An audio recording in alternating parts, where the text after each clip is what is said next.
Welcome to my channel. My name is Nikisha, and I will be talking about all things construction, project engineering, how to manage construction projects, and also how owners can protect their investment. Currently, I am a civil project engineer on a huge multi-million dollar, kind of a billion-dollar project. And the things that I've learned and coming from Nassau, Bahamas to here is, I think, pretty important to share, especially the route that I took.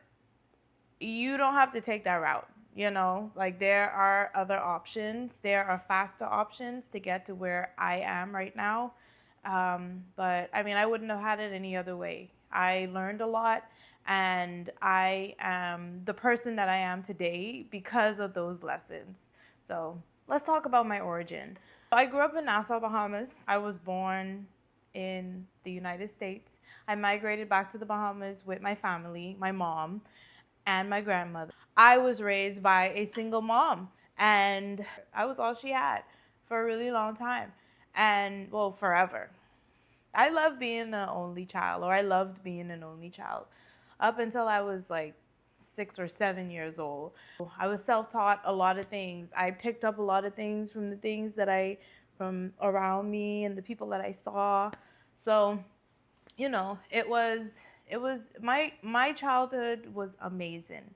I'm not gonna sit here and say that it wasn't. I had an amazing childhood. So my grandmother had her own shop at the straw market in Nassau, Bahamas. So that's really from 8 until I was 16, I'd say. I went to the straw market. I learned how to sell before I can even before I can even read. I think I was selling to tourists. Well, I could have read at an early age, but before I could even read, I was selling walking turtles at the straw market to tourists. So from a very early age, I learned how to sell. I learned how to talk to people. I learned how to convince people. So all of that will make sense as my journey goes on. But I learned a lot from the straw market. And so from there, my main thing, my mom was always big on education. She had me in private school since I was a young girl in the Bahamas. But her main thing was she never wanted me to work. It was annoying. Like I would be very ambitious to work, but she did not want me to work. The only working I could do was going to the straw market and selling at my grandmother's shop. So when I started getting paid for that, I was excited. I would get paid $50 a day, which is pretty amazing compared to other people who I know they were making far less than me, like $250 a week. I had other jobs. I was a straw vendor.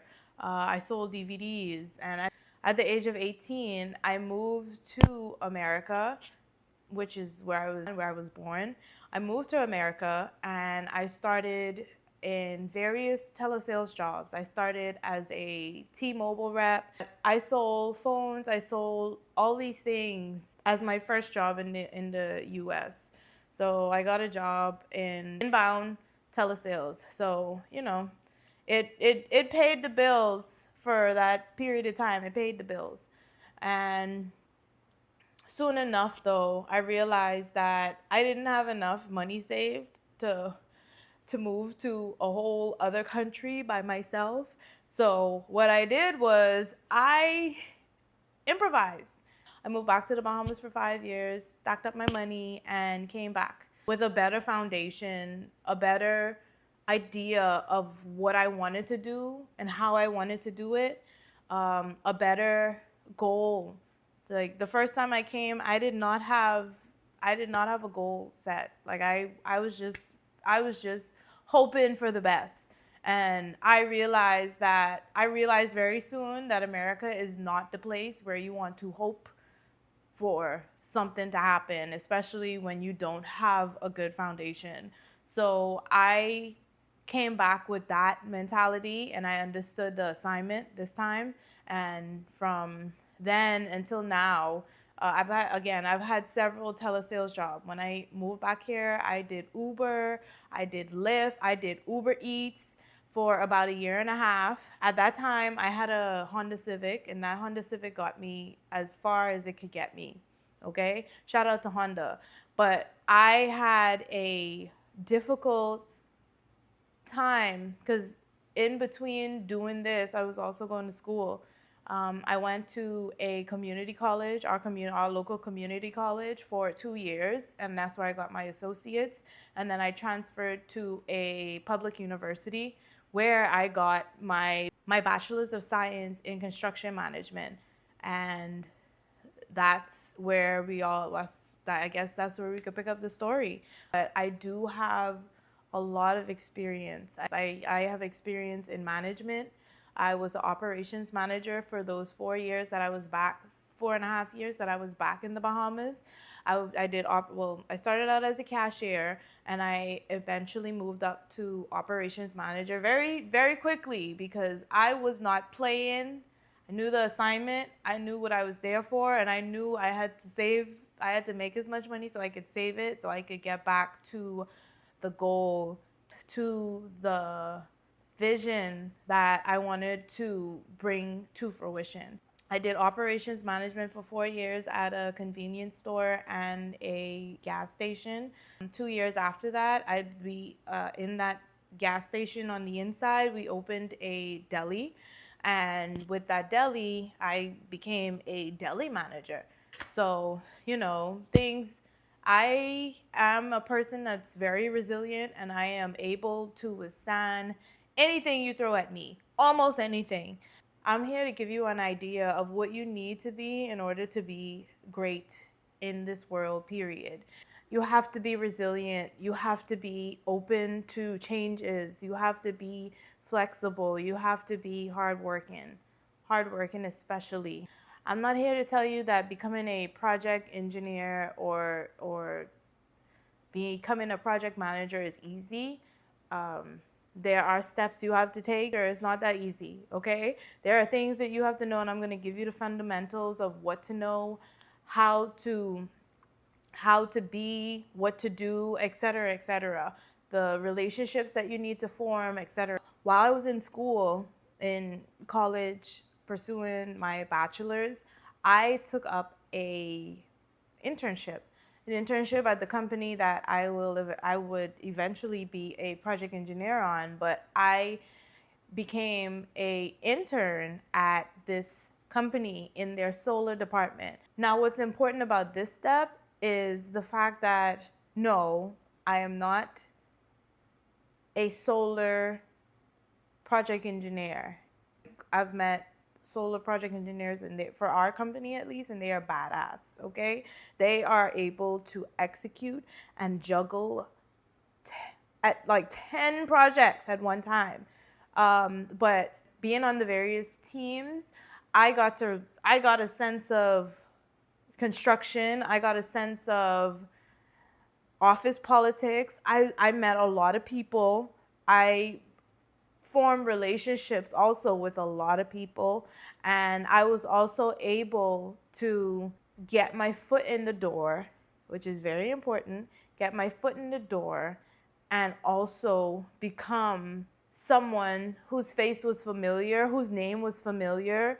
I grew relationships, and I talked to people in different departments. I talked to people on different floors. I talked to people around me. Like, finding who you relate to a lot helps you when it comes to becoming the person that you want to be. You have to grow relationships. Relationships are very important. I was a intern for the solar department, and then I became for about a year, and then after that I became a construction management project engineer intern, and that was my last semester. So after that semester, I graduated and I was hired full-time as a project engineer. Now, what's important about each step of the way, I was always in contact with somebody at the office. They advocated for me. I had somebody who advocated for me and who put me in places and had my name in rooms that I was in, because I can't be everywhere. You understand me? In the meantime, Being a student, getting courseworks done, getting assignments done, doing all these things, networking, all of these things are important to becoming a project engineer. Like, you have to network, you have to get to know people. You have to get to know the people that were in your, like, who were in your shoes. Like, what do I do while I'm in my shoes? Because being a project engineer is not a place where I want to stay for a really long time. So if that's not the place that I want to stay for a really long time, I have to make sure that I am being proactive and taking the steps that are necessary, not only doing my work, but taking the steps that are necessary, getting out of my comfort zone, making sure, like, every assignment that they give me, boom, give it back to them, better than they expected. So those are the things that help me actually get hired, because not everybody gets hired from being an intern. What speaks volumes to me is the fact that they kept hiring me.